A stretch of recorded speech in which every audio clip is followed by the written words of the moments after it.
दुधी भोपळा, हो हो, दुधी भोपळा. इथे एक कवळा असा दुधी भोपळा घेतलेला आहे. का तुम्हाला आवडत नाही का दुधी भोपळ्याची भाजी? तर मग आज आपण दुधी भोपळ्याची भाजी नाही, तर इथे दुधी भोपळ्याचे आज आपण मस्त खमंग असे धपाटे बनवणार आहोत. खायला अगदी चविष्ट. शिवाय मुलांना दुधी भोपळ्याची भाजी वगैरे आवडत नाही, तर इथे आपण दुधी भोपळ्याचे धपाटे बनवणार आहोत, झटपट असे होणारे. शिवाय उन्हाळ्यामध्ये दुधी भोपळा हा थंडावा देणारा आहे. चला तर मग आपण रेसिपीला सुरुवात करूया. मी इथे कवळा असा दुधी भोपळा घेतलेला आहे व इथे किसणीने आपल्याला हा दुधी भोपळा किसून घ्यायचा आहे. मी जाडसर अशा किसणीच्या साहाय्याने इथे हा दुधी भोपळा पूर्ण किसून घेणार आहे. तर अशा प्रकारे हा दुधी भोपळा आपल्याला स्वच्छ धुवून साल काढून अशा प्रकारे किसून घ्यायचा आहे. आता पूर्ण इथे दुधी भोपळा किसून झालेला आहे. आता या दुधी भोपळ्यामध्ये भरपूर असे पाणीही आहे, त्याप्रमाणे इथे आपल्याला धपाट्याचे पीठ मळताना पाणी हे जपूनच वापरायचे आहे. आता मी इथे मोठ्या अशा गमेल्यात हे दुधी भोपळा किसलेला काढून घेतलेला आहे. तर जाडसर थोडा आहे तो मी चिरून ह्यामध्ये पुन्हा टाकलेला आहे. आता यामध्ये आपल्याला गव्हाचे पीठ, बेसन, ज्वारीचे पीठ इथे मिक्स करायचं आहे. आता वाटीच्या प्रमाणात मी इथे 1 वाटी एवढे गव्हाचे पीठ, वाटीभर एवढे ज्वारीचे पीठ आणि अर्धी वाटी इथे बेसन टाकलेले आहे.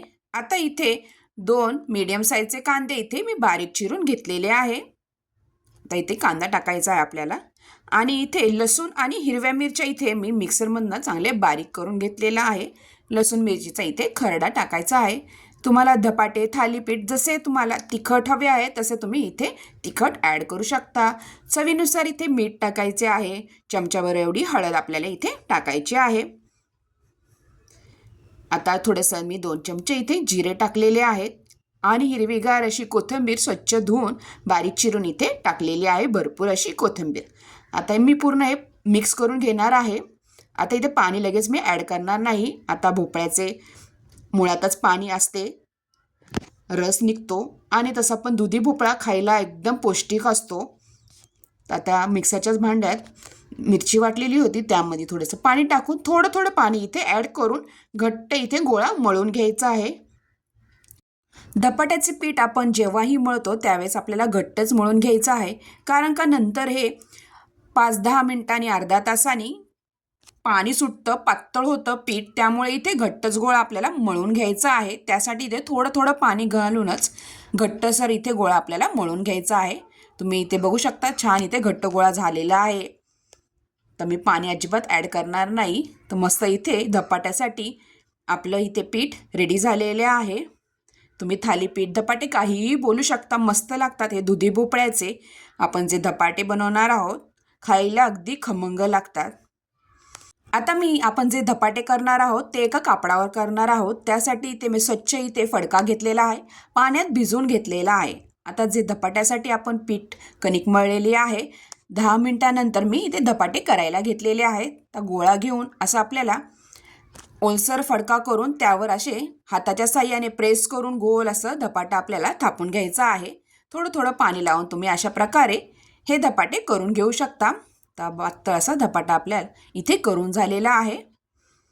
इथे बोटाच्या साह्याने आपल्याला 4 असे, एक मधोमध आणि साईडला 4 असे बीळ करून घ्यायचं आहे, जेणेकरून आपण तव्यात धपाटे शेकताना त्यावरतून तेल इथे आपण लावू शकतो. बिळाच्या मध्ये आपण तेल टाकून मस्त इथे धपाटे चांगले भाजले जातात. आता अशा प्रकारे हलक्या हाताने फडका आपण जे धपाटे थापलेले आहेत कापडावर, ते कापड तव्यावर ठेवून अलगद इथे कापड उचलून अशा प्रकारे धपाटे आपल्याला तव्यावर टाकायचे आहे. तर तुम्ही बघू शकता या बिळांनी थोडं थोडं करून तेल सोडलेलं आहे. आता इथे झाकण ठेवून आपल्याला इथे म्हणजे दोन्ही साईडने इथे धपाटे वरतूनही चांगले खालनं भाजले जातील व वरतून थोडेसे शेकले जातील. आता दुसरा धपाटा मी करायला घेतलेला आहे, तोपर्यंत साईडला आपल्या इथं धपाटे होत आहे.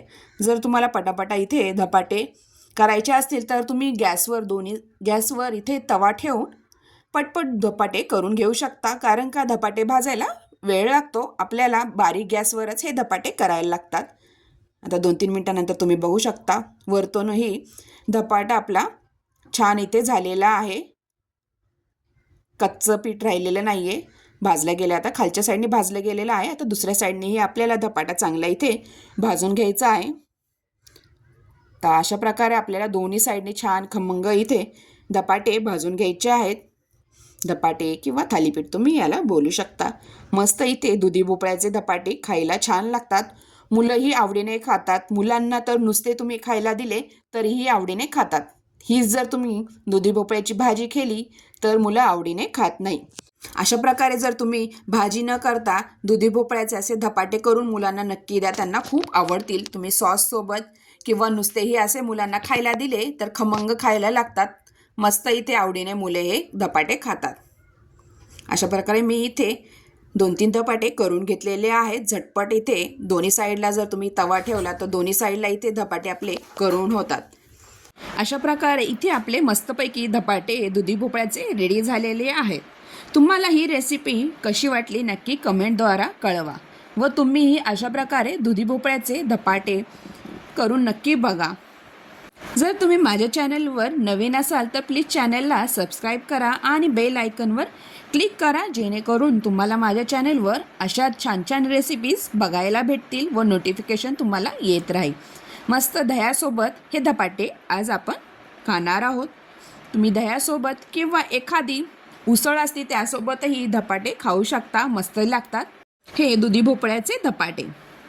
अशा प्रकारे तुम्ही हा व्हिडिओ शेवटपर्यंत बघितल्याबद्दल तुम्हा सगळ्यांचे खूप खूप धन्यवाद. व मी इथे उसळही आमटी केलेली आहे पातळसर अशी धपाट्याबरोबर खायला. चला तर मग एन्जॉय करा ही धपाट्याची रेसिपी व तुम्हीही करून बघा. व्हिडिओ शेवटपर्यंत बघितल्याबद्दल धन्यवाद.